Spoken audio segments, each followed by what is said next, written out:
Hey, it's Dave Brown here, host of Now with Dave Brown on AMI. Check out this latest highlight from the show. Housing continues to be a pressing issue in Ontario. The government proposed some policies last week aimed at standardizing approved housing types across municipalities. Critics say that's not enough. Ontario NDP leader and leader of the opposition, Marit Stiles, has some policy alternatives to consider. Marit, welcome to the show. Thank you for making a little bit of time today. It's great to be here. Thanks for inviting me. Last week, you tweeted, after 5 years of Doug Ford's Conservatives, it's never been more expensive to rent or own a home. His latest housing legislation is weak, lacking the vision, ambition, or urgency to build the housing people need right now. So what are some steps that you would take to fix the housing crisis? Well, you're right. I mean, I did say that and I meant it. The government is not, I think, attacking this problem as urgently as we need to. And, they've had time. It's been 6 years, 6 long years since the Ford Conservatives were elected. But, the problem didn't actually just start with them. I think we've seen consecutive Liberal and Conservative governments over many years now who really haven't been keeping up. And by that, what I mean is that it's not only an issue of, there is a supply issue, absolutely, but it's not just an issue of any housing. We need to get back to building actually truly affordable housing and options for people, lots of options. And back in the 90s, when I first moved to the province of Ontario, all levels of government were still building some affordable housing. And that meant things like co-op housing and just non-market housing. And governments got out of that job back in the 90s. And here we are today. We've fallen way behind in that kind of housing. And I don't think we can rely only on the private market to get things done. So we want to get the government back in the business of building housing by providing financing and access to public land. We can greatly expand all the supply of that nonprofit co-op homes, non-market housing, and we call that our Homes Ontario plan. We've been pushing the government on this. I don't see any other way for us to reach the targets we're reaching without doing that. But the other piece of this is the government is continuing to set targets and then water them down. We know we need at least 1.5 million new market and non-market homes. And the government is trying to pad the numbers right now by adding in things like long-term care beds and dorm rooms. And, while those are important too, I think the government is playing a bit of a shell game here. So we have a problem with that. And then the final thing I would just add is, what I said about options, right? People need to live where they want to live. Let's allow fourplexes, multiplexes, all of these options as of right in all neighborhoods, everywhere in Ontario. Allow more density along transit routes. And then finally, and this is really, really important, we aren't talking about the issue of people losing the homes they already have. And we're seeing more and more of that. And we need to protect existing affordable homes by bringing in really strong rent control and protecting tenants from eviction. Scratch a little bit deeper on the rental side, because the federal government started talking about that a couple of years ago. But as you mentioned, maybe that's a little bit 30 years of leaving that issue to the side. But where does renting options and rent control come into play as part of a broader policy focus? Well, I'll tell you, we've been bringing in legislation bills on this multiple times. We have legislation ready to go. If we formed government tomorrow, we would be ready to go. It would be one of our priorities to implement real rent control in Ontario. The Ford government ended rent control on all new units back in 2018, and we saw what that led to. It led to huge rent increases. But the other thing we need to think about is that Liberals and Conservative governments, they chose vacancy decontrol in Ontario, which means that when one tenant leaves or is evicted, the landlord can raise the rent as much as they want for the next tenant. And that loophole has meant that rents, again, have just continued to skyrocket under both Liberal and Conservative governments. We need to make it illegal for landlords to raise the rent on new tenants beyond the legal limit. And that we have to be really, really tight on that. I mean, and that's another thing, right? Is we know so many people out there are finding it not only finding it impossible to find an affordable place to rent. But also to keep that home. And so we're hearing increasingly about people being slapped with these above guideline increases or being told that they have to be evicted because there's going to be renovations. And then the consequences for big corporate landlords are really not very strong right now. And the landlord and tenant board is totally overwhelmed. So it's not serving anyone. There's so many things that we need to fix in this province, but the NDP is the only party right now that's really talking about tenant issues. And I think that Doug Ford, the Conservatives and Liberals, have really missed a big part of the housing equation if they're not talking about how to protect tenants.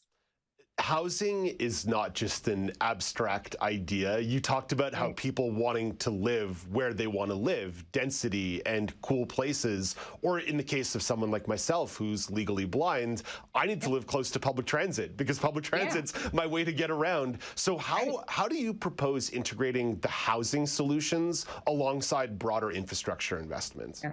It's such a good point. And when we say that, people want to live in the communities where they want to live, in the neighborhoods they want to live in. You're right. I mean, that can mean a lot of different things, and there can be a lot of different reasons for that for different people. I mean, one thing I'm hearing increasingly, by the way, is that employers are finding that, and maybe this is also a post-pandemic thing, but I think people want to have a better quality of life too, right? So they want to be able to live a little closer to where they work.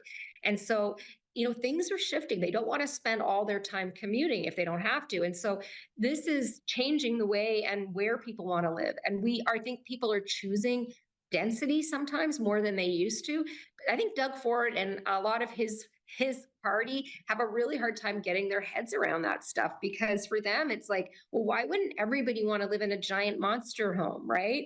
Well, that's just not necessarily where everybody wants that option. And also, by the way, not an option many people could afford, even if they could. But here's the key to it. You need to work with the municipalities to update the planning rules so that we can build that range of new homes located, again, where people want to and need to live, close to jobs, close to schools, close to transit, healthcare, amenities, friends, family, and in pedestrian and transit friendly, and what I would call complete communities. We need to absolutely, that does mean increasing density near transit stations. The government just introduced a bill. There's a little bit in there that might improve that option. But again, I'm not seeing them treating this with the, I guess, urgency that it requires. And we need to end what we call exclusionary zoning, right? Ensure that there's an adequate supply of all those different options we talked about that are affordable and meet the diverse needs of different families. So one of the things we would do is ensure responsible development within those existing boundaries, working with municipalities, and also keeping in mind that that means protecting other land, right? Farmland, natural heritage, so we don't end up with wasteful sprawl. That means, including that growth, aligning it with where we're developing transit. You need to have that inclusive approach to planning that means working very closely with municipalities. And instead, I worry that what we've seen from this government over and over and over again over the last 6 years is they throw together some policy that serves a few people, often insiders and developers that are friends of theirs, at the expense of everything else. And then they spend the next 2 or 3 years reversing course when they get caught out. That's no way to plan. And it's certainly no way to address a crisis like we're facing in housing right now. Housing is a big part of the overall cost of living crisis that's going on right now. But what are you hearing from people as you're talking to them about the broader picture on cost of living?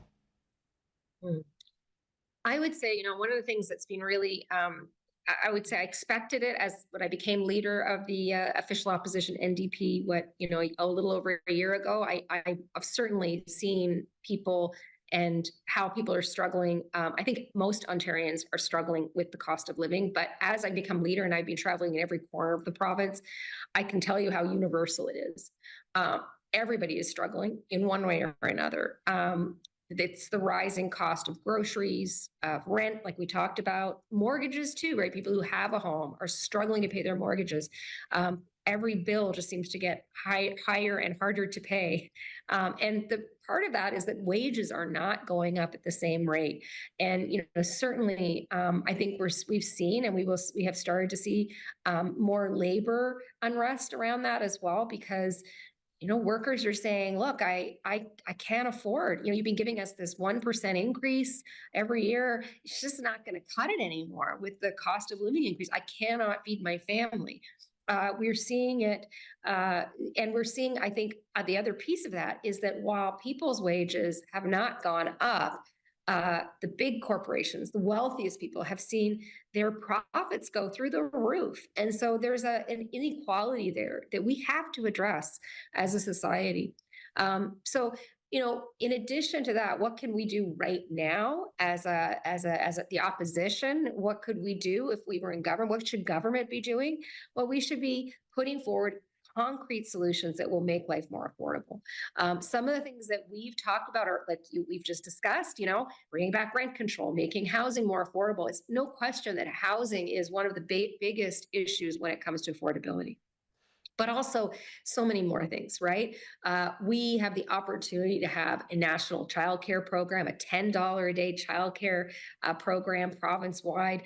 The provincial government here has not made that possible for most Ontarians because they've disrespected and kept the childcare workers' wages down so much that we are losing those workers. We have empty childcare rooms with no workers to staff them. So we really need to invest in that childcare, because that'll have a huge economic benefit for so many people out there with kids, right? That's a huge cost savings.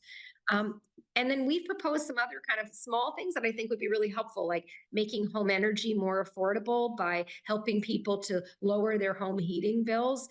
We've proposed making heat pumps basically free, like subsidizing them fully, provide grants and zero interest financing so people can make energy efficient retrofits in their homes. These are things that, will take some investment upfront by government, but the payoff is massive. Not just making life more affordable, but also, reducing our emissions, which is also important to so many people. And then we need I think groceries are a big one for a lot of people right now.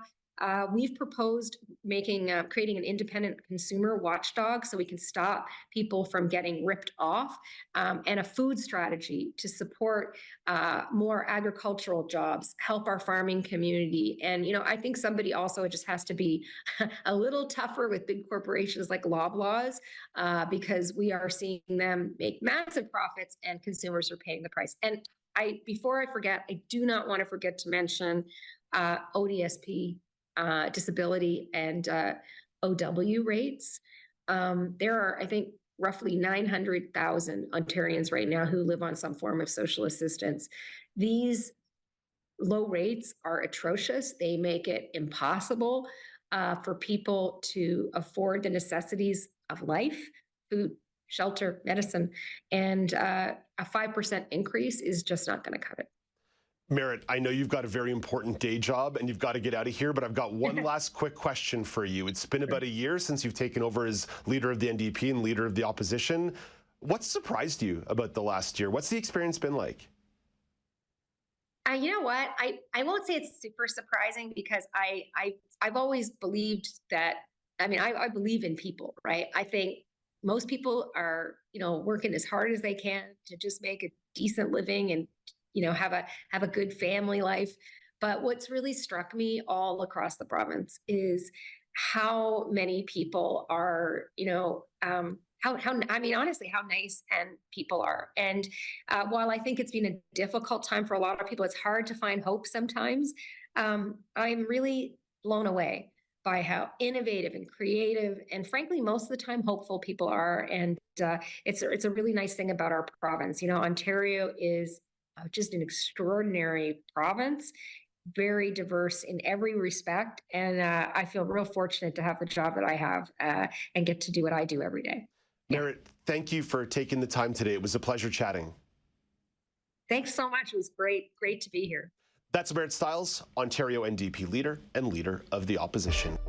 Do you want to dive into more conversations like this? Watch Now with Dave Brown weekdays at 9 a.m. Eastern on AMI.TV or download the podcast wherever you listen.